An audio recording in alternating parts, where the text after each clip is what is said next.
What's going on, Not Move Nation? Welcome to the Not Move podcast. Today's February 6th at 8:31 a.m. Eastern Time.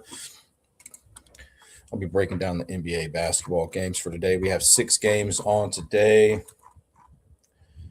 Thank you to our viewers, supporters, subscribers, followers. We really do appreciate you guys. Also, thanks to our sponsors, BetUS, MyBookie.ag, Walmart.com, Open Goal, the MLB and NFL Pro Shops, and W Energy Drinks. All right.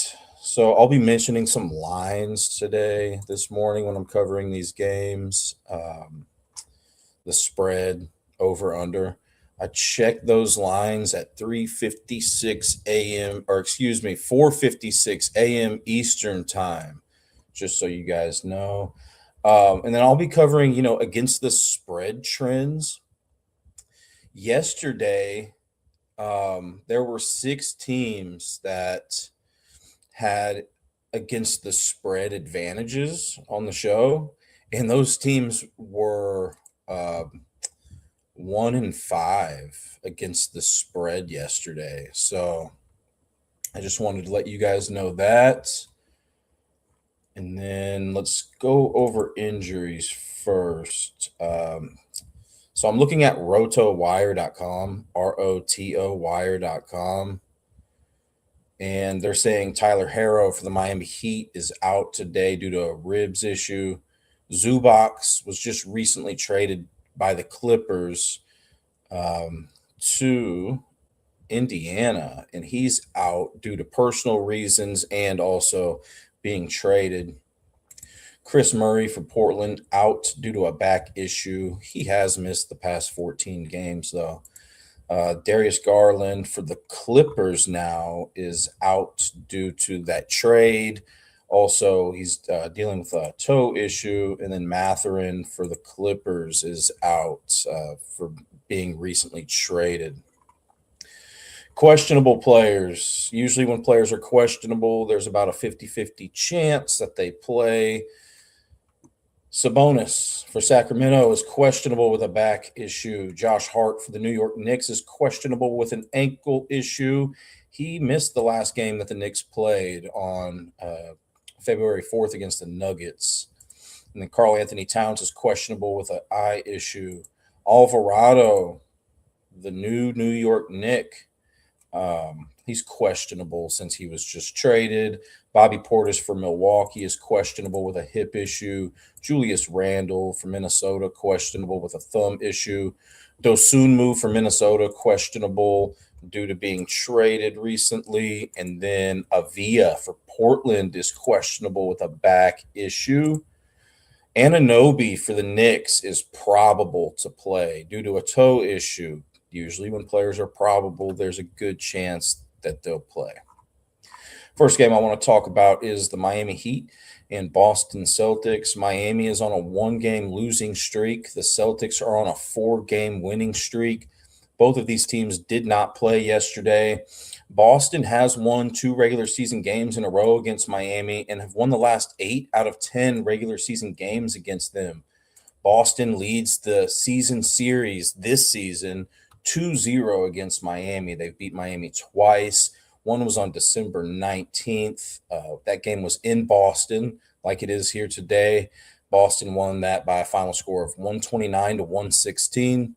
Then the most recent game that they played, it was at Miami. Boston won by 5 points, 119 to 114.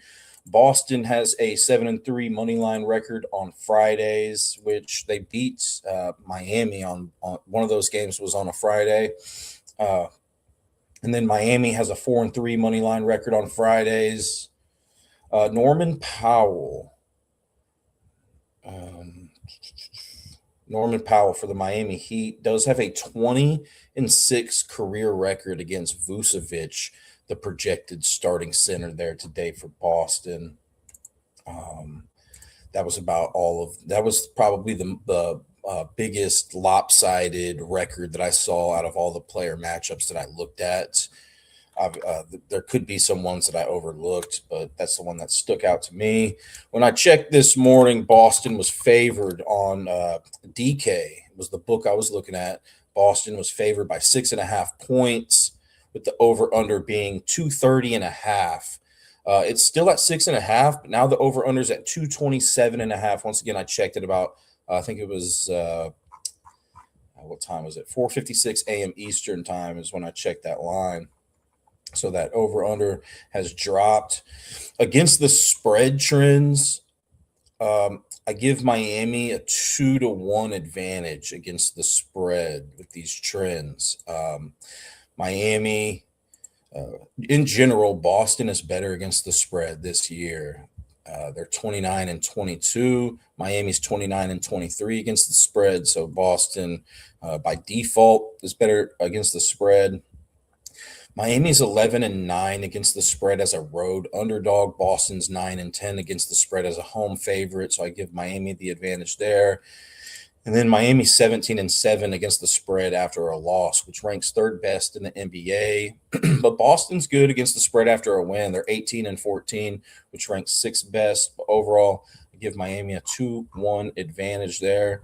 But as I mentioned at the start of the show, when I gave teams against the spread advantages yesterday, they went 1-5 against the spread yesterday.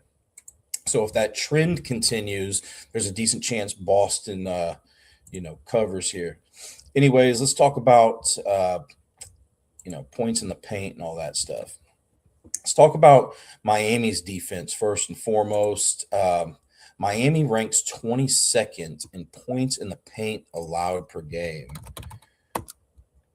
And Jaylen Brown is the leader for the Celtics in points in the paint per game. He ranks 9th best in the NBA, followed up with Vucevic now, who's with the Celtics. He ranks 50th best in the NBA.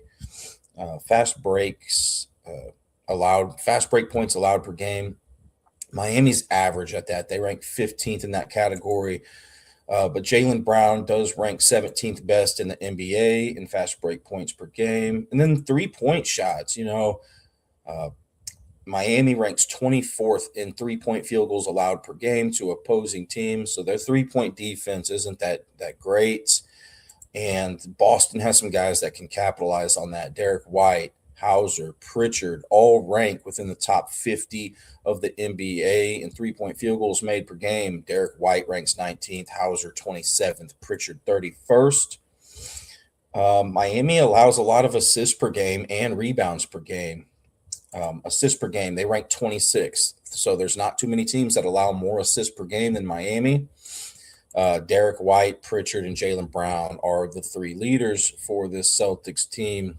In assists per game, Derek White ranks 26th best in the NBA, Pritchard 31st, Jaylen Brown 41st, and then Miami ranks 26th in rebounds allowed per game to opposing teams.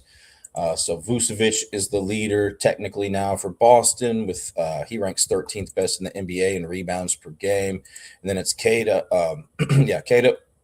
who ranks 20th. And Jaylen Brown, who ranks 35th best in the NBA. Now, I did notice, Boston, both of these teams are actually pretty good defensively. Even though Miami ranks poorly in all of these categories, Team defensive efficiency. I don't know how that's possible. How Miami ranks so bad in these categories, yet they still rank fifth best in team defensive efficiency. Anyways, points in the paint allowed per game. Boston has done a great job at that this season at limiting points in the paint per game to opposing teams. They rank second best in the NBA. However, Vucevic now plays for Boston, right? He used to play with Chicago, and Chicago ranks 26th right now in points in the paint allowed per game. So if you think, Boston's defense is going to get worse in regards to points in the paint allowed per game, now that Vucevic is there, points in the paint leaders for Miami include Jaquez and Tyler Herro. Jaquez ranks 26th best in the NBA in points in the paint per game. Herro ranks 32nd. Boston is good at defending against fast break points. They rank fourth best in the NBA. And then Boston, we talked about this yesterday or a couple days ago, right? Their three-point defense has been lacking a little bit. They rank 25th in three-point field goals allowed per game. Norman Powell is that leader there for Miami. He ranks 21st best in the NBA in three-point field goals made per game. So I think, generally speaking, he could benefit from that, but I'm not looking at how Boston defends against a specific position, right? I'll leave that to you guys, where you could use whatever tool that you feel comfortable with those NBA defense versus positions. I do think those tools are valuable. Okay. Boston, that they're above average in allowing assists per game and rebounds per game to opposing teams. And then Jaylen Brown has had a triple-double in 0 of his last 25 games against Miami. Moving on to the Knicks at Detroit matchup here. Knicks on an 8-game winning streak. They are scorching hot right now at Detroit, who's on a 1-game losing streak. They just lost last night to the Wizards, I believe it was, right? Anyways, Detroit has won the last 4 regular season games against the Knicks. But before that, the Knicks had won 16 regular season games in a row against Detroit. However, Detroit does lead the season series 1-0 against the Knicks this season. That game was at Detroit, like it is here tonight. And Detroit rolled them. There was a final score of 121-90 on January 5th. The Knicks are 5-4 on the money line on Fridays. Detroit 6-3 on the money line on Fridays. I really don't see any head-to-head player matchup records that stand out, but I'll just go ahead and say Brunson has a 9-6 career record against Cunningham. Brunson's 20-14 against Tobias Harris, and then Tobias Harris has a 16-8 career record against Cat. I found one player head-to-head matchup that I'll talk about here in a bit that sounded pretty interesting. There's also another trend that I found that was pretty interesting when I was doing my research this morning. We'll get into that. But against the spread trends, I looked at several different things. The against the spread, road favorite versus home underdog, after a win versus after a loss, and then rest advantage versus rest disadvantage. Overall, I give the Knicks a 3-1 advantage on all in those against the spread trends. The Knicks are better in general against the spread than Detroit is. The Knicks are 29-23 against the spread, which ranks 7th best in the NBA. Detroit is 25-25 against the spread this season.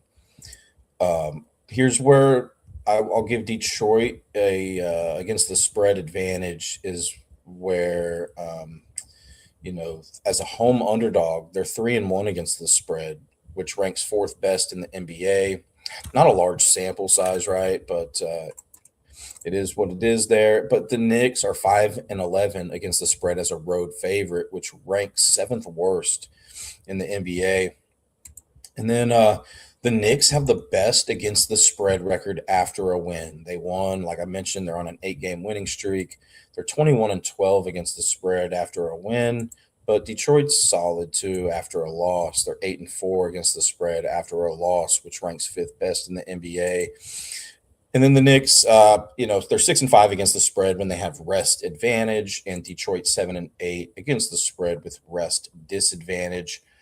Overall, these teams are above average in regards to team defensive efficiency. Once again, don't let that word confuse you. Basically, it's just judging how good or bad a defense is. They're both above average defenses in that defensive efficiency mark. And Detroit actually ranks second best in the NBA.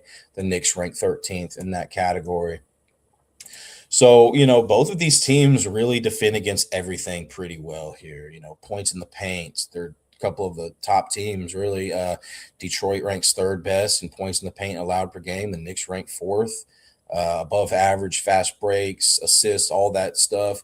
The biggest flaw that I see really for the Knicks are going to be two things. The biggest flaw is going to be the 3-point field goals allowed per game to opposing teams. They rank 22nd in that category. And Duncan Robinson, the projected starting shooting guard for Detroit, is the leader of the Detroit Pistons in 3-point field goals made per game. He ranks 16th best in the NBA. Another flaw that I see here with the Knicks, is opponent free throws allowed per game. They rank 19th in that category, so not terrible, right? Just a little bit below league average. But if you do like Cade Cunningham or Duran, who I believe is questionable, right? We said Duran was questionable. Well, he was shut down early yesterday, right? He left the game early against the Wizards yesterday. So I would, keep an eye out for him. Tobias Harris missed yesterday. Cade Cunningham was questionable until about 30 minutes until tip-off. So I would keep an eye out for those guys if you're interested in this game. But anyways, yeah, Cade Cunningham ranks 11th best in free throw attempts per game. Jalen Duren ranks 27th best in the NBA in free throw attempts per game. So I think those guys could benefit from that flaw there if they play. And then, with Detroit, I mean, like I mentioned, they're the second best team in regards to team defensive efficiency.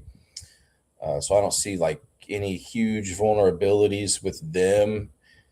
I'm looking at their rankings and how they rank against other teams in the NBA, and really their biggest flaw when it comes to points in the paint allowed, fast break points allowed, 3-point field goals allowed, assists allowed, or rebounds allowed per game. Their biggest flaw is the 3-point field goals allowed per game, but they rank 8th best in that category.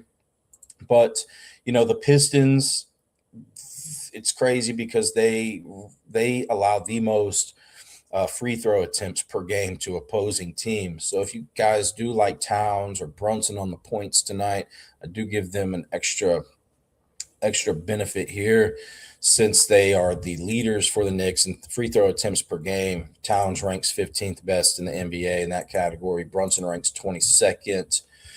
Cade Cunningham has had a triple-double in 1 out of 10 career games against the Knicks, and then Josh Hart has had a triple-double in 1 out of 14 career games against Detroit.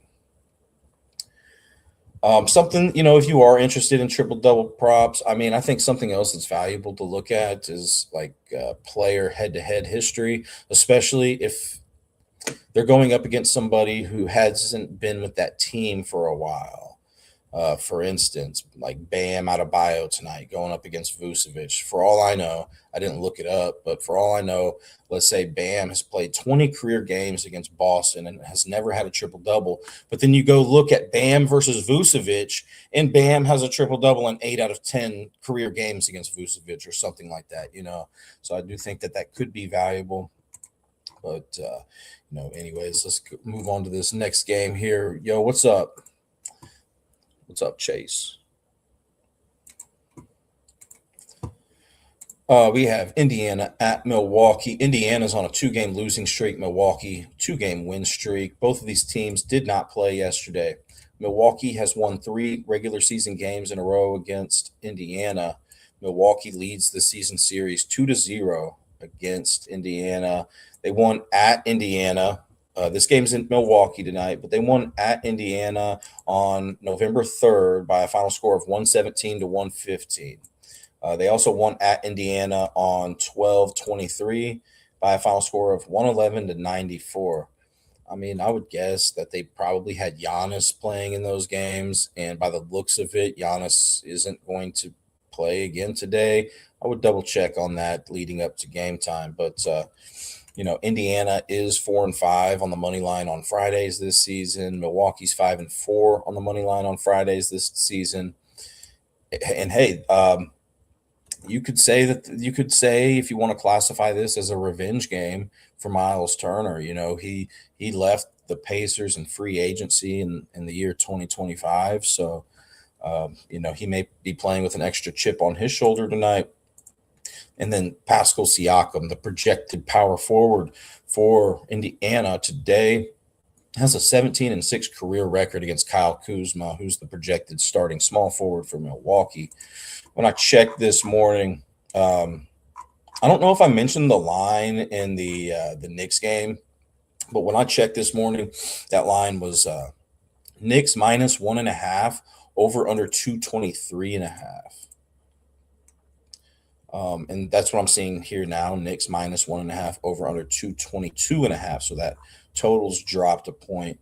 But this Indiana game, Indiana -1.5 is what I saw when I looked a few hours ago. -1.5 over under 224.5. I'm still seeing the same spread, but that total has also dropped 1 point. It's at 223.5 now. But against the spread trends, I looked at 3 different trends for this game, and Indiana leads those trends 2-1. Overall, Indiana's better against the spread than Milwaukee. Indiana's 26-25 against the spread. Milwaukee is 21-28 against the spread, which ranks 5th worst in the NBA. Indiana hasn't been a road favorite except one time this year, and they lost in that game. So they have the worst record technically in the NBA against the spread as a road favorite. The Bucks are 6-6 against the spread as a home underdog, which ranks 10th worst. But Milwaukee advantage there. And then Indiana is 17-20 against the spread after a loss, which ranks 7th worst. But still, they win this trend as well. Milwaukee is 6-13 against the spread after a win, which ranks 2nd worst in the NBA. So, overall, I give Indiana the 2-1 advantage there in regards to those against the spread trends. This would be a good game for Giannis to come back because, I don't think it's going to happen, but Indiana does allow the 2nd most points in the paint per game to opposing teams, and Giannis is the best points in the paint scorer in the NBA in regards to points in the paint per game. But if you can find somebody from Milwaukee that can, score some points in the paint instead of him, I think you could be at an advantage there. And then, Milwaukee's 3-point defense is terrible. They rank 27th in 3-point field goals allowed per game. I don't see anybody for Indiana on that top 50 list of 3-point field goals made per game. But if you like a 3-point shooter for Indiana today, I do give an advantage for you there, a general advantage there. I do just want to mention Indiana has allowed the fewest 3-point field goals allowed to opposing teams this season. So that seems to be a strong quality of theirs. Milwaukee, slightly below average in defending against assists per game. Nembhard ranks 5th best in the NBA in assists per game for Indiana, and then TJ McConnell ranks 42nd. Nembhard also ranks 10th in potential assists per game, which, potential assists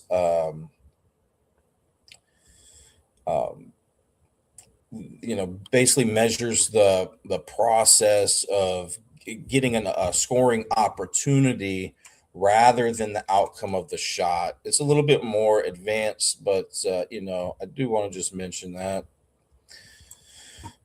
Okay, rebounds allowed per game. Both of these teams are below average. In fact, Indiana's terrible. They allow the second most rebounds per game to opposing teams. So if you like somebody from Milwaukee on the boards today, you have that working in your favor. Bobby Portis ranks 42nd in the NBA, 42nd best in the NBA in rebounds per game. I do think that we mentioned that he's questionable to play in this game tonight due to a hip issue. Yes. But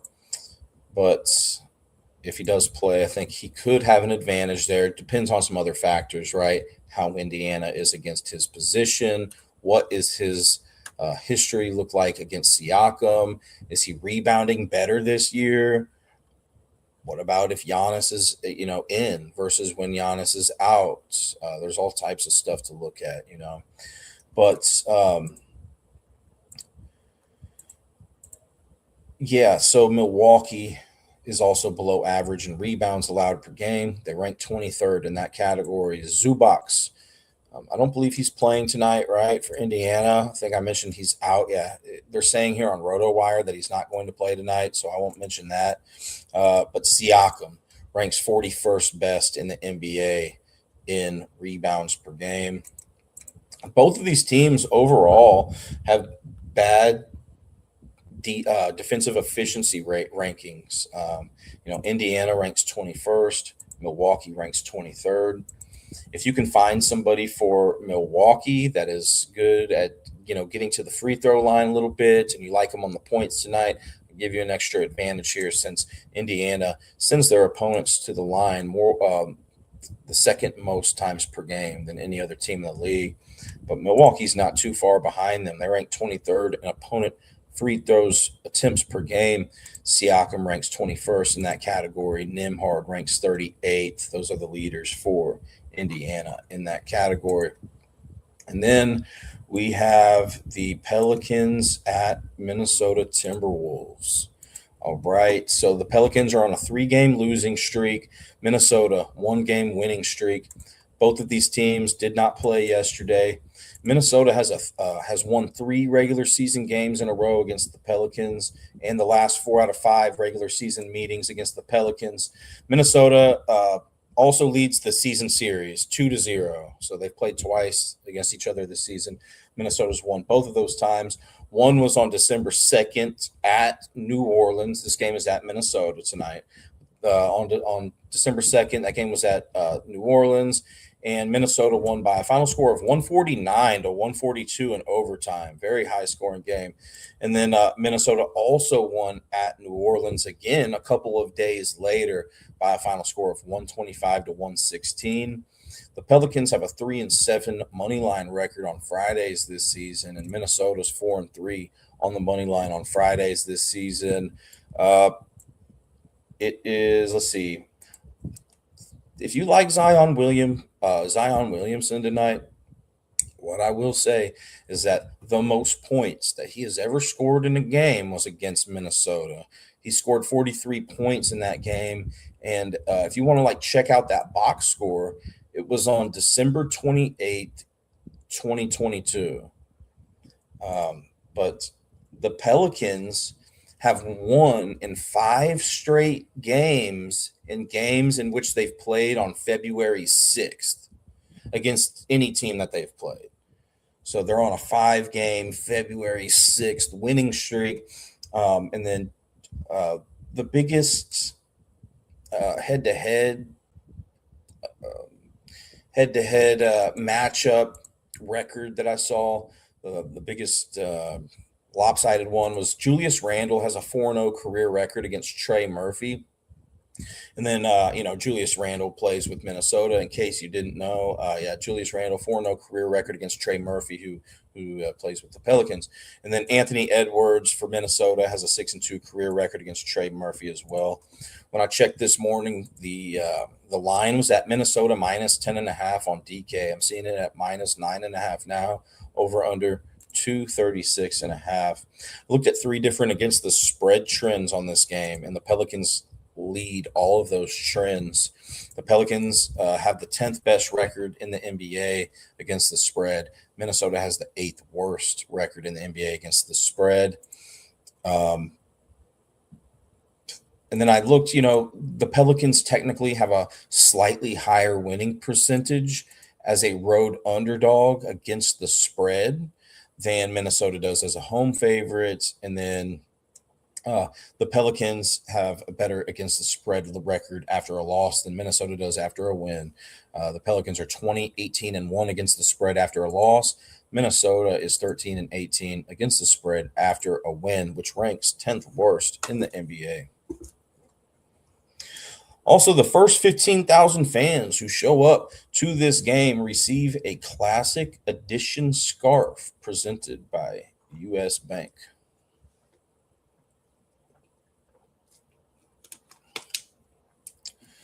Let's talk about this Minnesota defense a little bit. Minnesota ranks 16th, so about average in points in the paint allowed per game. I mentioned Zion scored his career high in points against Minnesota back in 2022. I think, generally speaking, he could take advantage of that tonight, considering he ranks second in points in the paint per game this season. In the entire NBA, he ranks second in that category. Minnesota ranks 10th in fast break points allowed per game, 7th in three-point field goals allowed per game. Another flaw that they have here, instead of just the points in the paint allowed, is rebounds allowed per game. They rank 16th in the NBA. Not a huge flaw, right? I mean, overall, this Minnesota team is good defensively. They rank 6th in team defensive efficiency. But those would be the flaws that I see with them, is the points in the paint allowed and those rebounds allowed per game, which, by the way, Derek Queen is the leader for this team in rebounds per game. He ranks 31st and best in the NBA. And sometimes, guys, you may hear me say, for instance, I don't know, here's just an example, right? And it's probably not a great example, but let's say Valanciunas has played with the Nuggets the entire season. He's played every single game. But Jokic has missed like half of his games, which from my understanding, he pretty much has. They won't have Jokic in the official statistics. So I may say that Valanciunas leads the team in rebounds per game, but really it's Jokic, but they just don't classify his statistics as official. I think it depends on how many games he's missed. So do just want to clarify that, okay? So if you know anybody that's missed a lot of time, in the NBA this season, maybe they're just not on that official statistic list. Okay, so those are the flaws I see with Minnesota's defense. New Orleans, they're bad in defensive efficiency. They rank 27th in that category. Points in the paint allowed per game, they rank 24th. So not too many teams allow more points in the paint per game than New Orleans. Julius Randle ranks 25th best in the NBA, who's technically questionable to play tonight due to that thumb soreness. But, I do want to mention that in case he does play. And then Anthony Edwards ranks 30th best in the NBA, second best on the team in points in the paint per game. New Orleans fast break points allowed per game, they rank 25th. So not many teams allow more fast break points per game than New Orleans. Anthony Edwards ranks 8th best in the NBA in that category. And then Dosunmu, who is now a Minnesota Timberwolf, he's questionable to play tonight, but if he does play, he does rank second best on this team now in fast break points per game, 19th best in the NBA. Excuse me. 3-point field goals allowed per game. New Orleans allows the second most 3-point field goals per game to opposing teams. Anthony Edwards ranks 7th best in the NBA. DiVincenzo ranks 10th. Naz Reid ranks 33rd. So I think those guys could take advantage of that lack of 3-point defense by New Orleans tonight. Also, assists allowed per game. New Orleans allows the second most assists per game to opposing teams. Julius Randle ranks 30th in assists per game this season. for Minnesota, and then followed up with by DiVincenzo, who ranks 50th in that category. And then rebounds allowed per game. New Orleans ranks 27th in that category. So Gobert is the leader for the Timberwolves. He ranks second best in the NBA in rebounds per game. Then it's Julius Randle, who ranks 39th, and then Naz Reid, who ranks 50th. Also, I didn't see this when I was looking at Minnesota's flaws, but they do rank 24th in opponent free throw attempts per game. So if you like, Sadiq Bey or Trey Murphy tonight on the points, I do give them, generally speaking, and a better advantage considering they're in the top 50 of the NBA in free throw attempts per game. And then also for the triple double guys out there, Julius Randle has not had a triple double in 21 career games against Minnesota, or against New Orleans. Sorry, against New Orleans. I think we have 2 games left to cover. So I got a couple cool trends that you guys might like here on these next 2 games. All right, so Memphis, especially on the last game, Memphis at Portland. I'm not saying that trends are everything, right? But sometimes it's good to go against those trends. Sometimes it's good to go with them. I'll let you guys be the decider of that. But yeah, Minnesota, 2-game win streak at Portland, 6-game losing streak. Neither of these teams played yesterday. Memphis has won 1 regular season game in a row against Portland. Memphis leads the season series 1-0 against Portland. So that was earlier this season on December 7th. Memphis won by a final score of 119-96. This game is being played in Portland tonight. So that game was in Memphis. Memphis is 4-7 on the money lines on Friday this season. Portland's 5-5 on the money line on Fridays this season. But Memphis, guys, they have lost on February 6th in 10 straight games that they've played any team on February 6th, which I thought was pretty fascinating. When I checked the spread this morning, Portland was favored by 6.5 points, over under 232.5. And I'm still seeing that here. When I'm looking at these against the spread trends, I see that Portland leads every trend, 3-0 against the spread advantage here. So, they're better against the spread, just generally speaking. Memphis is actually the 4th worst team against the spread this season. Memphis is 5th worst against the spread as a road underdog. Portland's 500. They're 4-4 against the spread as a home favorite. And then, Memphis also ranks 4th worst against the spread in the NBA after a win. Portland is 14-13 against the spread after a loss. So let's talk about Portland's defense real quick. They're below average in allowing points in the paint per game, fast break points per game, assists per game, and rebounds per game.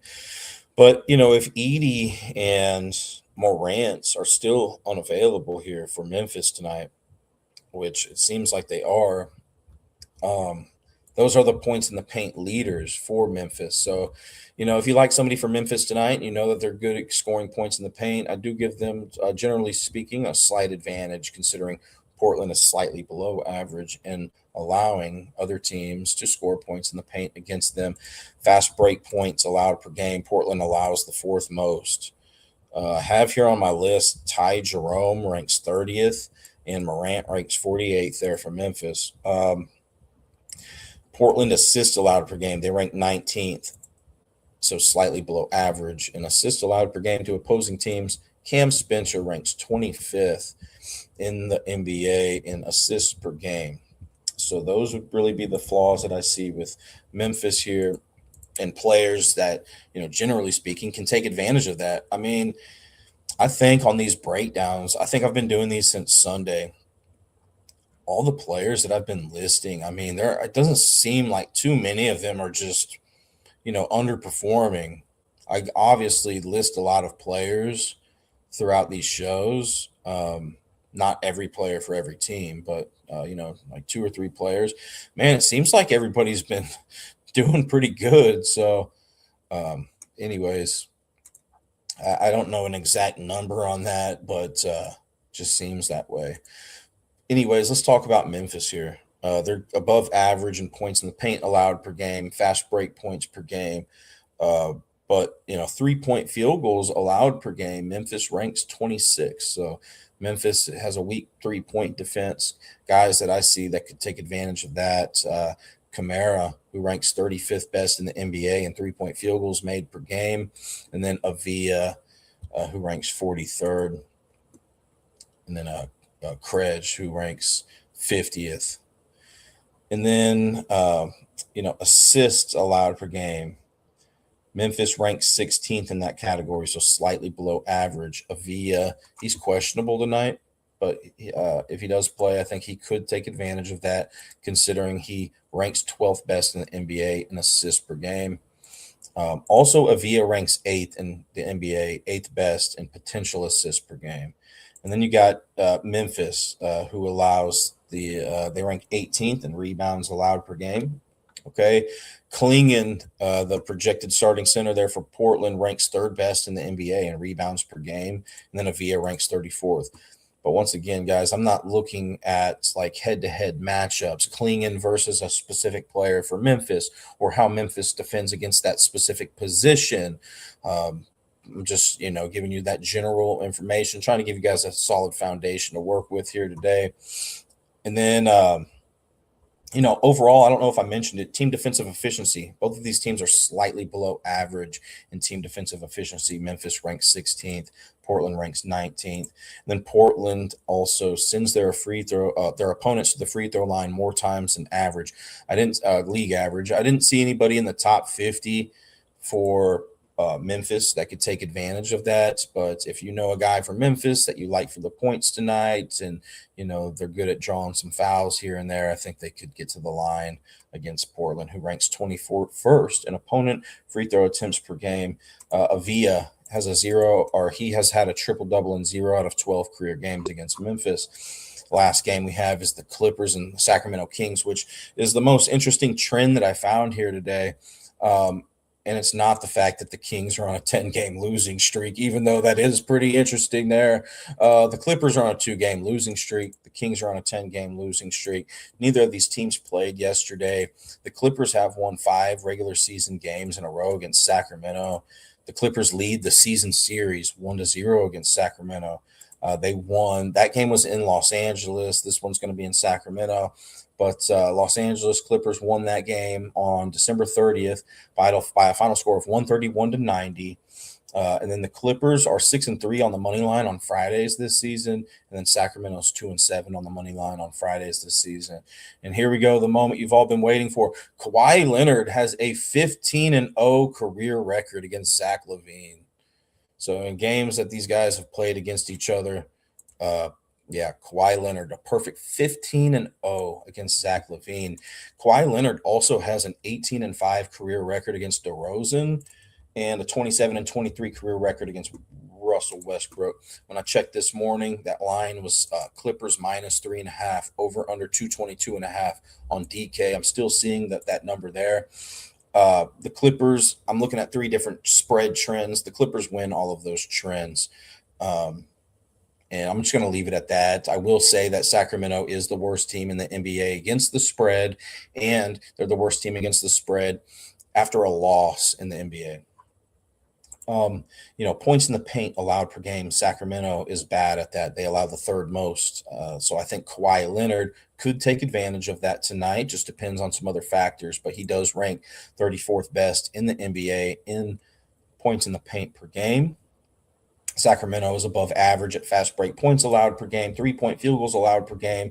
If you like anybody for the Clippers tonight for assists or rebounds, Sacramento ranks in the low 20s in both of those categories. So I just didn't find anybody for the Clippers that ranks in the top 50 of the NBA in those categories per game. But then Sacramento allows they allow the 5th most free throws per game to their opponents. So Kawhi Leonard, he ranks 19th best in the NBA in free throw attempts per game.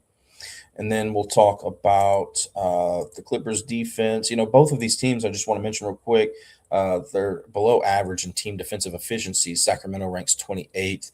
The Clippers rank 20th. But the Clippers looks like really the fast break points they've had trouble with, but they rank 20th in that category. So Levine, Keegan Murray, who I believe is out, right? Keegan Murray, but Levine, I feel like could take advantage of that here tonight, possibly. Considering he ranks 18th best in the NBA in fast break points per game. Also, I think Levine could take advantage of, possibly the Clippers' 3 points defense. They rank 19th in 3-point field goals allowed per game. Levine ranks 28th best in the NBA in 3-point field goals made per game. And then just for the triple doubles here, Sabonis has had a triple double in 1 out of 22 career games against the Clippers. Westbrook has had a triple double in 0 of his last 25 games against the Clippers. And then Kawhi Leonard has had a triple-double in 0 of his last 25 games against the Kings. All right. Well, I appreciate you guys for tuning in today. Hopefully this information was helpful. If you guys, feel like you want another piece of information that seems, if you want me to mention something else on here, some information that maybe you don't have the time to do research for, feel free to shoot me a message or Not Move Podcast a message. The best way to get a hold of me is just messaging me on one of many different platforms. I have social media accounts on a bunch of different platforms, Bettors, but I think that about does it. I'll still, I'll continue to think of some stuff that could help you guys out to add to the show. But if you're confused on how to go about it from here, I do have previous shows where I've dove even deeper into this stuff. I would spend 30 minutes looking at a particular player. So. But I'm, decided to start doing these shows a little bit more general now. So, anyways, thank you guys for showing up, and hope you guys have a great Friday. And thank you to the sponsors: BetUS, MyBookie.ag, Walmart.com, Open Goal, the MLB and NFL Pro Shops, and W Energy Drinks. All right, everybody, take care. Good luck today. Peace. This non-casual podcast may not be reproduced, retransmitted, or reused without the authorized written consent of the Not Move Podcast Network. Thank you, and we hope you enjoyed today's broadcast.